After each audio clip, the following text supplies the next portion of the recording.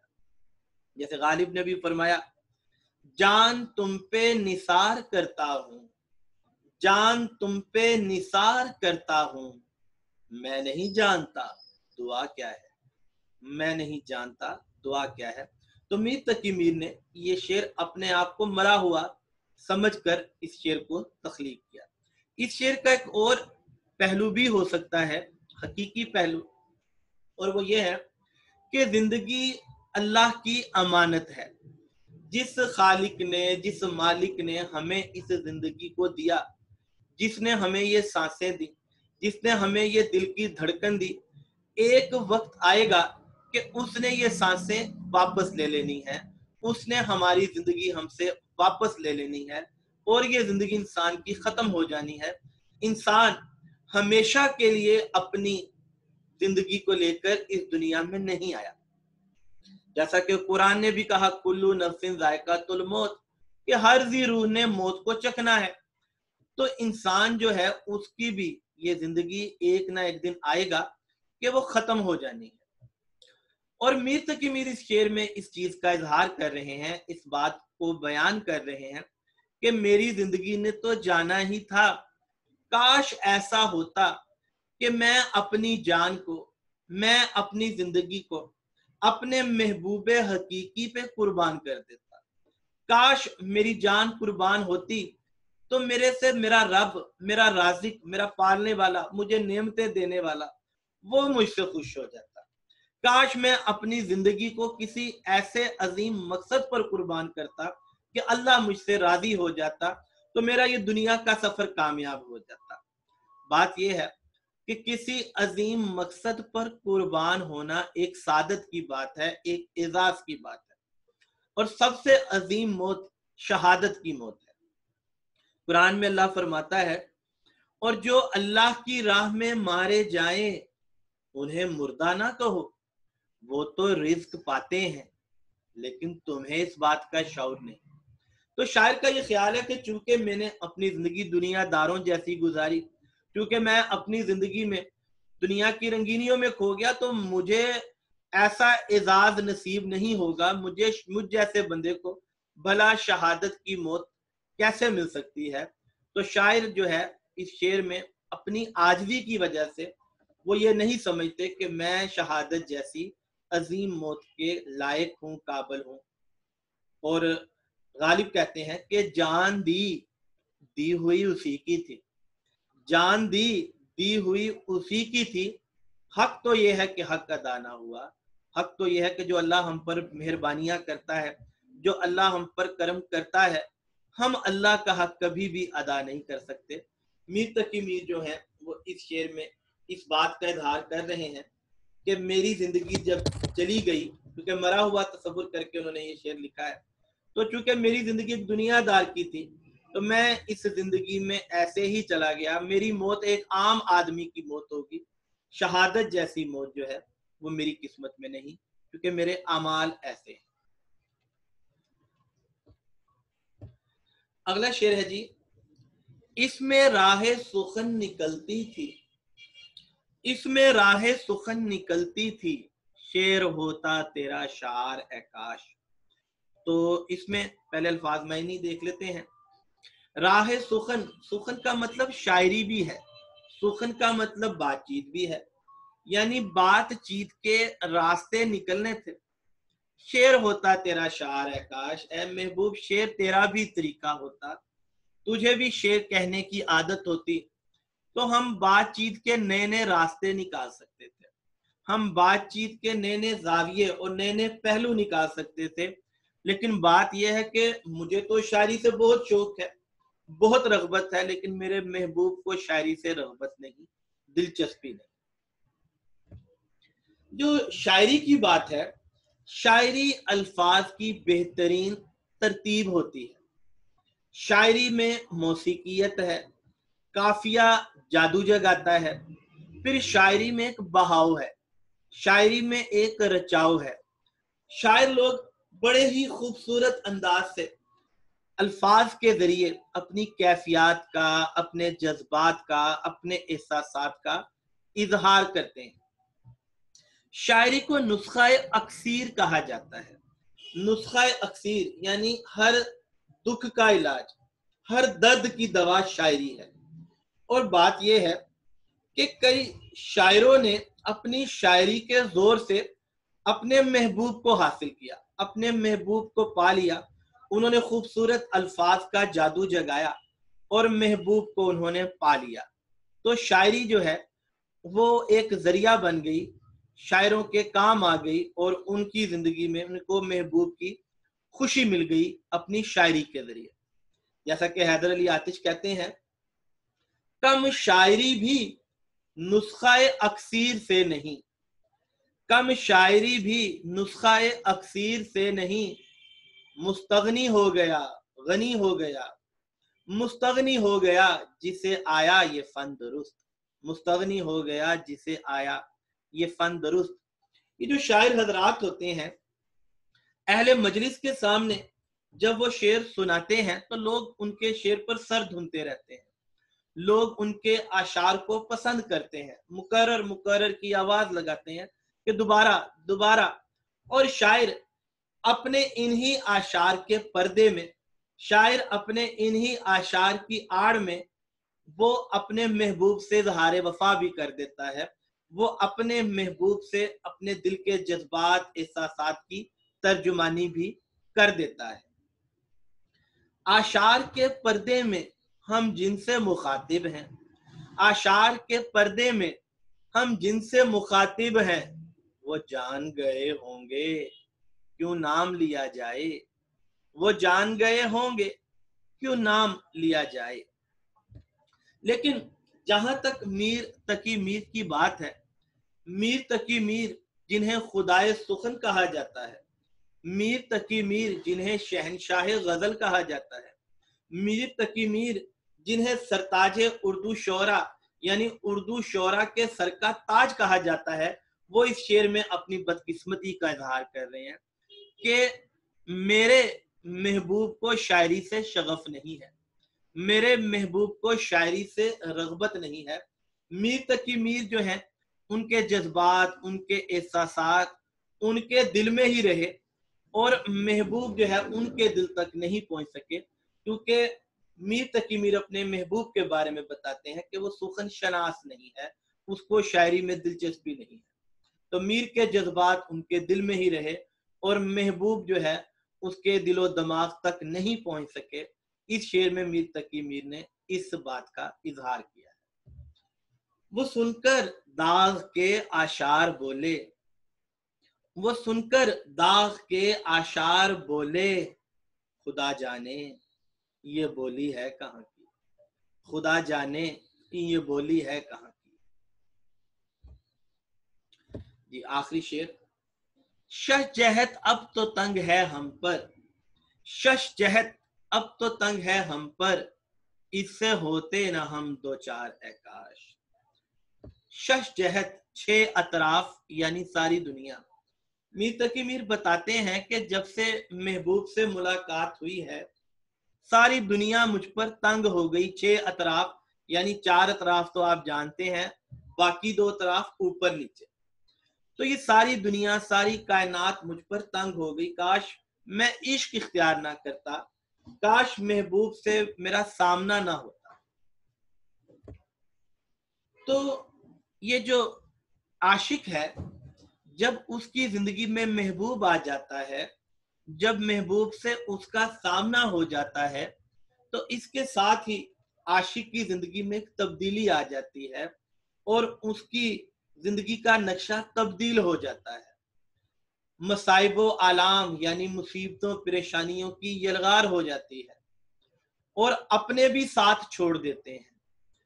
بے وفائی محبوب کی ہوتی ہے، بے رخی محبوب کی ہوتی ہے، اور عاشق جو ہے اس پر خون کے آنسو ہوتا ہے. دن رو کے گزرتا ہے تو ہر رات تیرا غم، دن رو کے گزرتا ہے تو ہر رات تیرا غم، رکھ دیتا ہے کانٹوں بھرا بستر میرے آگے، رکھ دیتا ہے کانٹوں بھرا بستر میرے آگے.